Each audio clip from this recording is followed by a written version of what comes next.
So, today we are gonna start chapter 1, volume 9, Madness and Jealousy. Shit, what is this? What kind of joke is this? It was midnight inside a park located on the outskirts of the posh town hall ad. One boy was cursing in a hushed voice, punching one of the trees repeatedly. It was Hiyama Daisuke. Hiyama's eyes were shaking intensely in hatred, agitation, and impatience. Those were truly ugly and impure eyes, from which it was not an exaggeration to they were full of madness. As I thought, you really did not lose your temper. You did lose your temper. Well, I know it can't be helped though. After all, your precious Princess Kyori was snatched away by another man before your eyes, right? A voice filled out a voice filled with scorn and slight sympathy rang out from behind such a Hiyama. Fib. Hiyama immediately turned around. Next, he momentarily raised an expression of relief when he recognized the other person was the one he was meeting in secret. And following that, with his fist clenched, he replied with a voice that was just a beast howl. Shut up! Shit! This this shouldn't have happened. Why was that bastard alive? Just why did he did that? Don't be distressed by yourself. I want to have a talk with you. Also, it also became a serious matter if someone sees us meeting in secret. I don't have any more reasons to go along with you. My cure is already in between the tree's shadows created by the moonlight was the person Slotty to whom Yama bitterly spoke as he plumped his fist on the tree. Yama cooperating with this person was only because he heard that he would be able to make Kyori his own. That's why, with Kyori leaving, he had lost his reason to cooperate, and it was too late to threaten him with exposing his attempt to kill Hajime as the victim could have said it himself. However, the person in the darkness smiled as its mouth turned curved into the crescent at such a Hiyama, and it once again tempted him just like the devil. If she is snatched, then just snatch her back. Is it wrong? Fortunately, we have a good bet here. Bet? Not knowing what it meant, Hiyama dubiously tilted his head and made that person grin and nodded. That's right, bet. Even if she puts priority on her feelings and parts from those comrades of hers, her best friends were already by her side, her childhood friends, don't you think she can just leave them be? Especially if she knows they are in a predicament. You It is easy to call her back, so there's no need to pessimistic about it.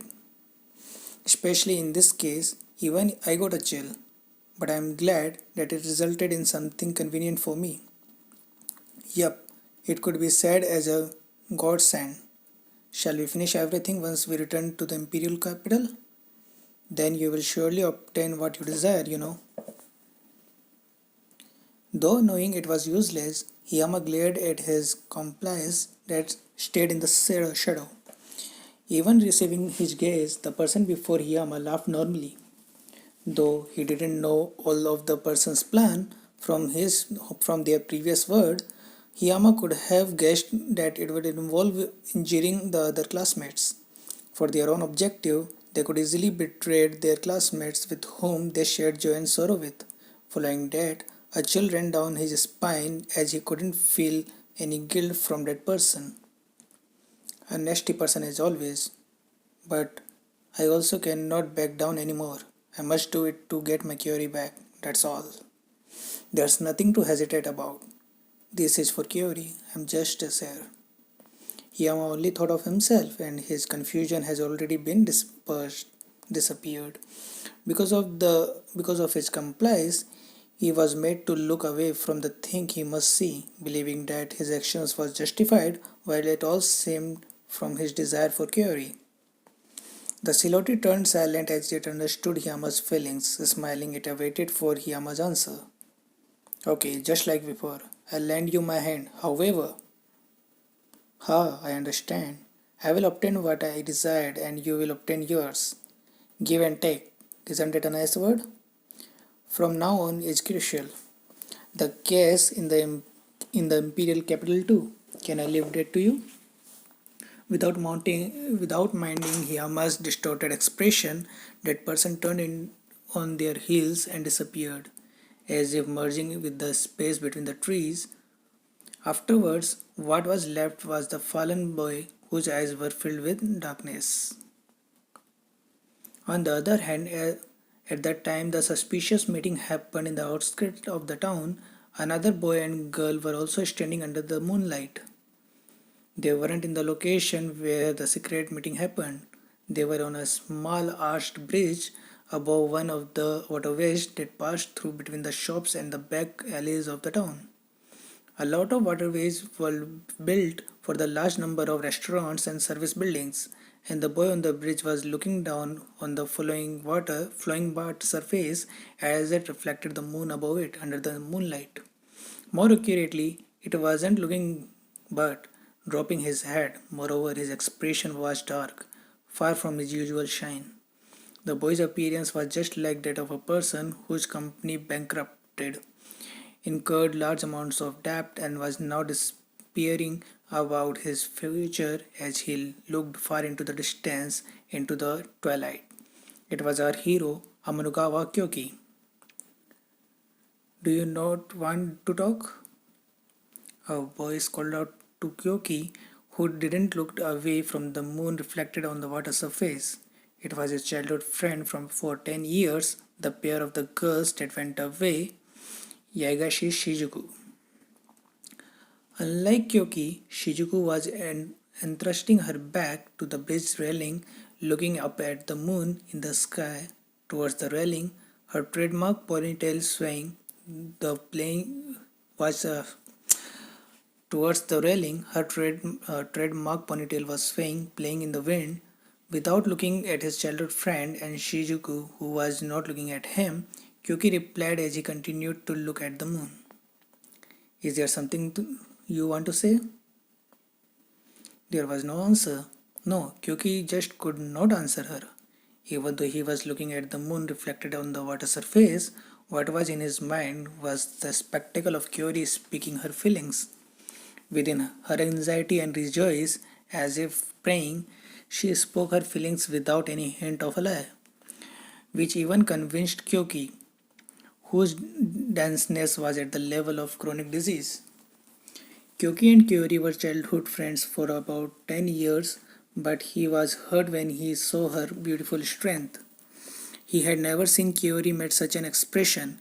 It was just like a bolt out of the blue for him. Every time he recalled her expression, an unspeakable feeling sprang up in his mind. It was dark and heavy, a truly murky feeling. Unconditionally, without any basis, he believed his thought was a natural one. That his childhood friend Kyori would always be by his side without any change. It could be said he thought of Kyori as his. In other words, he was jealous. That jealousy, Kyoki himself didn't know as to whether it came from love or just his desire to monopolize her. But the feeling that she was snatched from him was swelling in his mind intensely. However, it was Kyori herself that decided to go along with one who snatched her away, Hajime, though he would surely object it. Moreover, he didn't want to believe and tried to deny the existence called Hajime by challenging him to a duel where he was defeated. His misery, resentment towards Hajime, doubts towards Kyori's feelings, and a lot of other feelings were mixed together, making Kyoki's mind a mess, just like the inside of a kicked trash can. Thus, he kept looking at the water, and unbeknownst to him, his childhood friend was already standing beside him without saying anything. His reply from before was also truly not like him. Unable to find his next words, Kyoki turned silent. Sneaking a glance at such a Kyoki, Shizuku frowned her brows with an atmosphere that expressed it can't be helped. She moved her mouth. Right now, Kyoki, You are being a pain. A pain? Shizuku's unexpected reply made Kyoki inadvertently parrot her. Shizuku moved her gaze from the moon towards Kyoki and continued her words. That's right. About Kyori. From the beginning, she isn't yours, you know. That's. Then, are you saying she is Nagumo's? Prick. Kyoki's eyes were shaking as he guessed that. He desperately tried to object at that as if cursing it. Hearing that, Shizuku answered with a strong forehead flick. It hurts. Kyoki instinctively covered his forehead and leering at him. Shizuku scolded him with a cold voice. Idiot. Kyori is her own. Whatever she chooses, wherever she goes, it's up to Kyori to decide that. Of course, even who she wants to be with is up to her own decision. Since when? Shizuku, you must have known that, right? Without asking, what do you mean? Shizuku nodded. You know, Kyori met Nagumo-kun in middle school. Well, he must have forgotten about it, but rather I also don't know in what kind of situation they met. What's with that? Just what are you trying to say? That is for you to ask Kyori yourself. After all, it is bad for me to say it without her permission. Then the reason Kyori was always talking to Nagumo in class was truly, that is, because she loves him? That's right. Shizuku easily told him the truth he didn't want to hear, which made Kyoki make a reproachful gaze. However, Shizuku only thought of it as a passing wind. Angered by her attitude, just like a child throwing tantrum, Kyoki began to spit out what was in his mind. Why? Why is it Nagumo? When we were still in Japan, he was an otaku, unmotivated, and he has nothing special in terms of sports or studies either. Always forcing his laugh and being out of place. He took non-committal attitude whenever Kyori talked to him. He was an otaku. If it was me, I wouldn't treat Kyori coldly. I'd only think of her as important and I would do my best for Kyori's sake. Besides, Nagumo was waited upon by those girls in such a manner, isn't he the lowest to treat them like a that? Not only that, he's a murderer. He killed a non-resisting woman. So, do you think I was wrong? That's right. It is strange for Kyori to like such a bastard after all. He surely must have swished. Heating up as he spoke, Kyoki began to badmouth Hajime with fabricated truth, which once again averted him with a forehead flick. No, beat version from Shizuku. What are you doing? Was conveyed by Kyoki's glare, which was ignored by Shizuku, who was wearing an amazed expression. Again, your bad habit is coming out, you know. I kept saying until now that you must stop interpreting things at your own convenience. Interpreting things to my own convenience? There's no way. Haven't you noticed it yet? Kyoki, you don't know anything about Nagumo-kun, right? You don't know anything about the time we were still in Japan or in this world. And those girls looked happy. No, they really were happy, you see. But you ignored that fact and said something selfish. The current Kyoki is only trying to make Hajime out of the bad person who is unsuitable for Kyori. If that isn't called as interpreting things at your own convenience, then what it is? But it is the truth that he killed a person. At that time, even I was about to kill her. However, I couldn't muster my strength. Even in the future, if a similar thing happens, then I will surely swing my sword to kill. For the sake of surviving, for the sake of people important to me. Though I don't know whether I can do it, since I will only know when the time comes. For now, the thing I did was only attempted murder. But are you going to despise me if I became a murderer? Shizuku's confession made Kyoki speechless. His childhood friend Shizuku held a stronger sense of responsibility and justice than others. So he suddenly felt like she was a distant existence after hearing she was truly going to kill. However, Kyoki shook his head when he noticed the shadow of anxiety and the fear of injuring a person in Shizuku's bitter smile. Seeing Kyoki's reaction, Shizuku continued her words, which could only be called Soli Kyoki. Guys, I don't know I pronounced it right, but if you know what the correct pronunciation, just let me know. Certainly, his transformation was surprising. And thinking about his character when we were still in Japan, it's not exaggeration to say he is a different person. Well, even so, it looks like Kyori still thought of him as Nagumo Hajime. And it looks like not all of him has changed. But one thing you must not forget. He fought that woman to save us and killed her in our shield. Are you saying it is alright to kill? I I don't think it is right. A murder is still a murder after all. I can neither justify nor I want to. Then, even so, we aren't qualified to criticize Nagumukun. It was none of our fault but our own weaknesses. In short, he should solve it himself if he was a problem with it. If he has a problem with it. It was simply that he was not strong enough, so he couldn't reach the result he hoped for. It was a mistake to complain about the result to the person he left everything with. Noticing the unexpected words, Kyoki recalled what he could only crawl at the time of Hajime's Kyoki recalled that he could only crawl at the time Hajime displayed his fearlessness. Unable to object, he fell into sullen silence. His dissatisfied expression was obviously saying, "But it is the truth that he killed a person." Towards Kyoki's obstinacy, with an admonishing tone, Shizuku tacitly warned him about what had happened thus far, along with what she felt after coming to this world. I don't hate Kyoki's straightforwardness sense of justice. Shizuku, however, I think it's about time for you to start doubting whether you are actually in the right. Doubting my justice? Certainly, a strong feeling is necessary to get things done, but a distortion will surely appear if you don't doubt it and just keep moving on, blindly believing on it.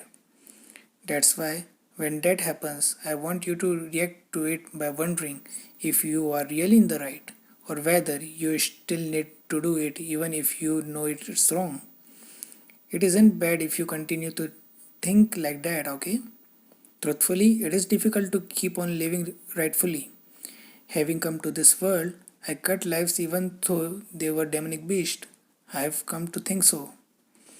Totally ignoring that Shizuku was thinking thus every time she killed a demonic beast, Kyoki became poop-eyed.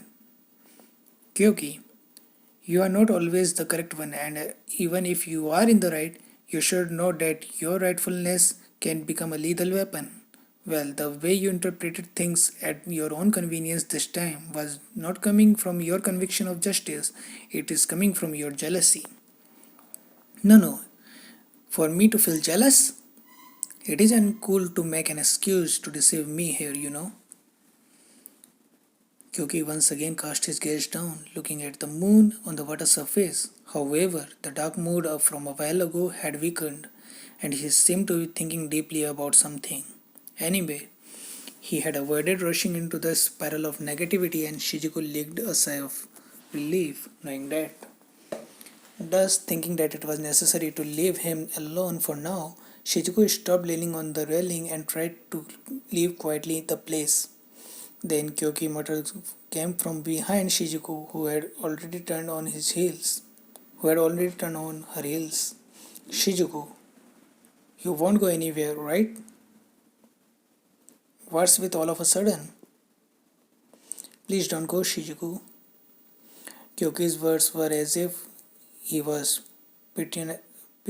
petitioning her. It was a line that would make the female student in Japan and the girls of the kingdom fell for him, go kya kya.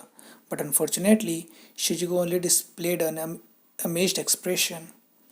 He might be weakened by the feeling of loss because Kyori had gone. Shizuku looked over her shoulder towards the blurring moon. It was the moon that was on the water's surface, which Kyoki had been looking at previously. At the very least, I'm not like a mirror. I'm not like a moon. I won't just leave a man that is depending on me. Saying thus, Shizuku left the place. Left behind Kyoki was the alley where Shizuku disappeared for a while. Then once again, he looked at the moon reflected on the water surface. Next, he noticed the meaning behind her words. I see.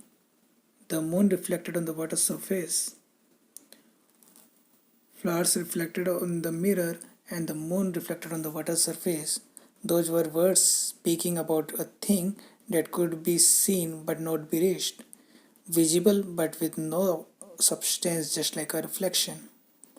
He unconsciously looked at the reflected moon as Kyori, and certainly it was not something he could reach, especially after seeing Kyori's expression at the time she confessed her feelings to Hajime. Shizuku said she was not the moon reflected on the water surface, so it's possible for him to reach her. However, her next words were severe.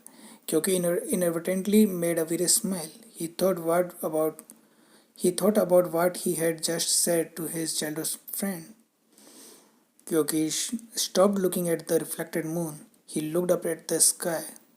He had unconditionally believed that he could reach it if he just stretched out his hand, but he realized it was awfully quite far. Letting out a deep sigh, Kyoki began to think about the words coming out from his strict and gentle childhood friend. To change or not to change, it was up to Kyoki. Well, guys, that's all for this chapter. Let's continue with next chapter 2, volume 9. My day, step to my soul.